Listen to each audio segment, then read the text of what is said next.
మా ఆవు ఒంటి నిండా బురదంటించుకొని ముళ్ళ డొంకల్లోకి వెళ్ళిపోయి పడిపోయింది అనుకోండి. ఓ ఆవా కోటేశ్వరరావు గారికి పాలిచ్చేదానా ఒంటి నిండా బురదంటించుకొని ఇలా డొంకల్లో పడిపోవచ్చా అంటారా?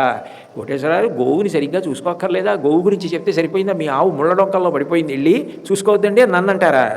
నేను ఏం చేయలేకపోతున్నానో చెప్పాను. నేను చెయ్యగలిగింది ఏదో అది నాతో చేయించుకుని నన్ను నీ వాడిని చేసేసుకో, అంతేగాని నేను చేయలేదంటా ఏమిటన్నాడు ఆయన. ఆయనంత గడుచుకోవో చూడండి. కాబట్టి స్మరణ చేసేదన యథాశక్తి కొలది. యథాశక్తి అంటే మరి గబుక్కుని కొడుకు గుర్తొచ్చేస్తాడు, కోడలు గుర్తొచ్చేస్తుంది, మనవలు గుర్తొచ్చేస్తారు. అబ్బెబ్బే అవన్నీ వద్దండి, భగవంతుడినే స్మరించమంటే జగన్నాథ అంతలా గుర్తొచ్చేస్తావా? ఏ గుర్తురావు. అందుకని అప్పుడప్పుడప్పుడప్పుడు గుర్తొస్తావు, అప్పుడు గుర్తు తెచ్చుకుంటాను. అబ్బాయి ఎంత బాగా గుర్తు తెచ్చుకున్నావురా అని నన్ను ఉద్ధరించి. స్మరణ చేసేదనా యథాశక్తి కొలతి భూషణ వికాస శ్రీధర్మ పురనివాస దుష్ట సంహార నరసింహ దురిత దూర. అప్పుడప్పుడు గుర్తు రావడం కూడా చాలా గొప్పే. అది చిన్న విషయం కాదు. అసలు గుర్తే రాకపోవడం కన్నా అప్పుడప్పుడు గుర్తు రావడం కూడా చాలా గొప్ప విషయం అని చెప్తాను నేను.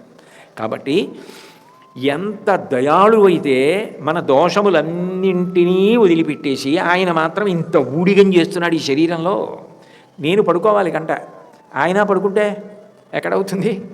ఆయన మాత్రం ఊపిరి తీస్తూ ఉండాలి, రక్తం నడుపుతుండాలి, గుండె కొట్టిస్తూ ఉండాలి, మూత్రపిండాలు చేయిస్తూ ఉండాలి, జీర్ణక్రియ చేసి జరిగేటట్టు చూస్తూ ఉండాలి, తెల్లవారేటప్పటికి నిద్ర వచ్చేటట్టు చేయాలి, బడలిపోయిన ఇంద్రియాల యొక్క బడలిక తీర్చాలి, తెల్లవారేటప్పటికి ఓపిక ఏర్పడేటట్టు చూడాలి. ఇవన్నీ ఆయన నిద్రపోతే చేసేవాడెవరు? ఆయన విశ్రాంతి గురించి పట్టింపక్కర్లేదు. అంటే దయాళువు అంటే ఆయన దయకు అంత ఎక్కడుంది? అది శంకరాచార్యుల వారి యొక్క గొప్ప భక్తి.